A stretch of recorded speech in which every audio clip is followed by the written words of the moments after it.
है। Jeff Bezos, Elon Musk, Warren Buffett, mark Zuckerberg, Bill Gates, Steve jobs, इनके बारे में सुना होगा। ये दुनिया को अलग अंदाज से देखते हैं। क्यों देखते हैं? कारण क्या है? कारण है कि ये लोग टाइम को अलग अंदाज से देखते हैं। ये छोटा गेम नहीं खेलते हैं। जिम कॉलिंस, बिजनेस मैनेजमेंट के रिसर्चर और कंसल्टेंट, कहते हैं कि दुनिया के सबसे बड़े सीईओस एक क्वार्टर का 3 महीने का गेम नहीं खेलते हैं। ये क्वार्टर सेंचुरी का गेम खेलते हैं, 25 साल का गेम खेलते हैं। इस वीडियो में बताई बात से ज्यादा आपका दिमाग दुनिया की कोई बात खोल ही नहीं सकती। आज आप जो जानने वाले हो, मार्क माय वर्ड्स, आप जो जानोगे उसके बाद में पूरे दिन भेजे में यही घूमेगा। आज जानोगे कि बड़े लोग कितना बड़ा सोचते हैं। आज जानेंगे केवल लंबी रेस समझ आने से ही आधी रेस जीत ली जाती है। सिर्फ समझ आ गया केवल। आज जानेंगे दुनिया के सारे सेल्फ मेड बिलियनियर्स पर रिसर्च और स्टडी, जिनकी इन्वेंट की हुई चीजों से दुनिया की शक्ल बदल गई। ये नहीं होते दुनिया में टेक्नोलॉजी, जिंदगी ऐसी नहीं होती हमारी। कई चीजें सिर्फ इनकी वजह से हम मानते हैं और करते हैं, यूज करते हैं। ये नहीं होते, नहीं होती। बस इनके सोचने का तरीका जान लो, जवाब मिल जाएगा कि बड़े क्यों हैं। सबसे सरप्राइजिंग पैटर्न जो मिला है इन लोगों में, जो कॉमन है, वो है कि ये 4D थिंकिंग पैटर्न रखते हैं। 4D थिंकिंग क्या है? एक आम इंसान 1D, 1 डायमेंशन में सोचता है। ये लोग 4 डायमेंशन में सोचते हैं। पहला डायमेंशन, एक फील्ड को पूरी तरह से मास्टर कर दो। दूसरा डायमेंशन, एक और नया फील्ड ढूंढो, उसको भी मास्टर करके पहले वाले फील्ड से कनेक्शन बनाओ, दोनों को मिलाओ। तीसरा, मेंटल मॉडल्स, अपने ओरिजिनल प्रिंसिपल्स या अपनी खुद की थ्योरी से कोई प्रॉब्लम सॉल्व करो जो आपका अपना है। और फोर्थ, फ्यूचरिस्टिक सोच कि कुछ महीनों की या सालों की गेम नहीं खेलनी है, डेकेड्स की गेम खेलनी है, 10 साल से भी बड़ी गेम खेलनी है। The power of long term game. क्या है ताकत बड़ी गेम की?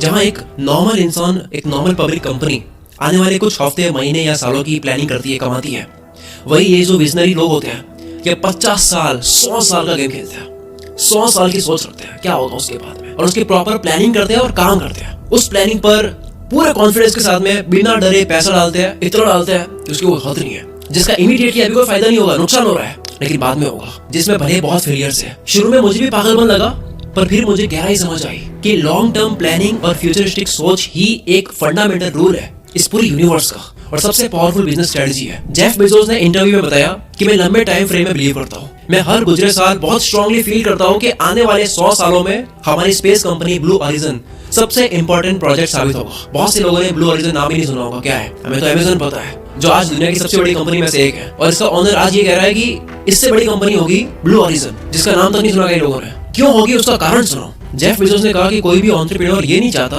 कि उसकी आने वाली जनरेशन थकी आ रही हो, इनएक्टिव कल्चर की हो, जो इनोवेटिव आइडिया नहीं सोच सकते, क्योंकि इनको ये विरासत में मिला है। ये कल्चर डिमोटिवेटिंग है, और यही कारण है कि एक ऐसा वक्त आ जाएगा कि एक टाइम के बाद electric energy, mechanical energy, chemical energy, biofuel energy, जो हर काम करने के लिए चाहिए, फैक्ट्री में, बिजनेस में, हर जगह, जिसका ग्लोबल एनर्जी यूजर्स को देखे अगर कि कितनी एनर्जी बची है इस पृथ्वी पर, तो एक टाइम के बाद में इस पूरी पृथ्वी पर हमें सोलर सेल्स बिछाने पड़ जाएंगे। मतलब हमारे आज के एनर्जी रिसोर्सेस कल की एनर्जी डिमांड पूरी नहीं कर पाएंगे। यहाँ पर जेफ बेजोस ने कहा 100-200 साल में हम ऐसा वक्त देख लेंगे। ये होती है फ्यूचरिस्टिक सोच। जेफ बेजोस ने सॉल्यूशन देते हुए कहा मेरी कंपनी है ब्लू ओरिजिन, इसलिए जेफ बेजोस लगे हैं ब्लू ओरिजिन कंपनी में। वो कहते हैं कि हमारे पास एक पूरा सोलर सिस्टम है, और अगर हम इस स्पेस में चले जाए तो ये सोलर सिस्टम करीब 1 ट्रिलियन, मतलब कि 1000 बिलियन, 1000 अरब लोगों को जिंदा रख सकता है। हमारे पास हजारों आइंस्टाइन हो गए उस वक्त, हजारों मोजार्ट हो गए, अनलिमिटेड सुपर सोलर पावर और रिसोर्सेस हो गए, परफेक्ट। और ये उनकी बात सिर्फ एक रफ आइडिया नहीं है, हकीकत और मीनिंगफुल और डीप भी है।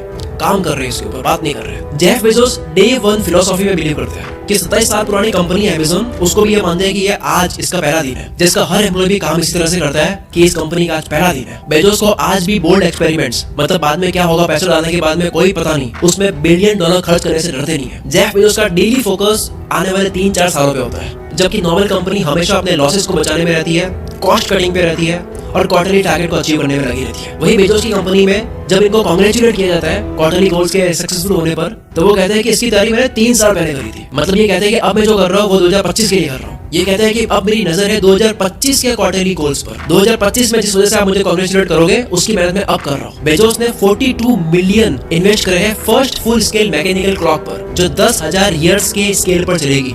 ये घड़ी है 10,000 साल तक चलेगी। ये क्लॉक 1 साल में एक बार टिक करती है, और इसका सेंचुरी का कांटा 100 सालों में एक बार टिक करेगा। ये एक फिलैंथ्रोपी प्रोजेक्ट है